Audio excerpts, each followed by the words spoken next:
Welcome to Fin, Forecasting Made Easy.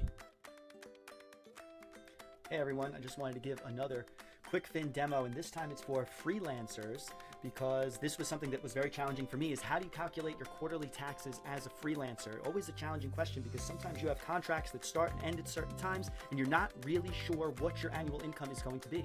So let me talk a little bit about how we can use Fin to help answer that question, or at least more intelligently pay our quarterly taxes. So when you first come to Fin and sign in, you can see I have a number of organizations here that I've been working with, but you're going to create a new organization, and that new organization will come with a 7-day free trial. So you'll get to set this up for yourself and take a look before a little try before you buy. So let's just call this Mike's Freelance Practice, create, and we'll jump right into Mike's Freelance Practice. So the first thing that I would probably do as a freelancer is let's go ahead and talk about recurring income. Let's talk about how freelancer income works. One of the first things, let's say I sign a new contract and it's with a brand new startup. We'll call it widget startup. Some kind of AI fancy front end dev contract.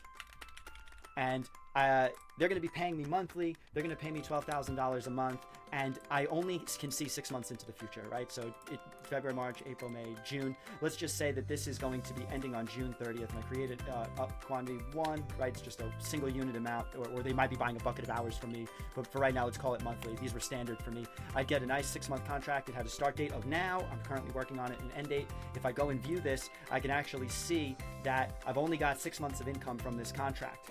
And what would classically happen is my accountant would come to me at the end of, let's say, March here, and they'd say, oh, look, you've made a total of $36,000. We need to pay some quarterly taxes based upon that. The problem was that, let's take a look at the dashboard here, and you can see the cumulative income, and I love this monthly piece here.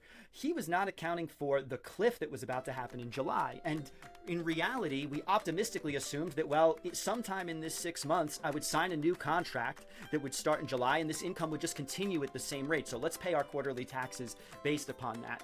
Ultimately, though, as a freelancer and of course a millennial living through multiple recessions here, I was never so optimistic. So I knew that I was going to need some money to float me through this period, because it was likely that my next contract was not going to start in July, and sometimes there was even a couple of month drought, especially in today's economy, before I got the next contract. So what Fin really allows me to do now is see how far ahead I can actually look into the future. So let's take a look at some let's add some recurring expenses, because I think that helps. I would always have a few recurring expenses.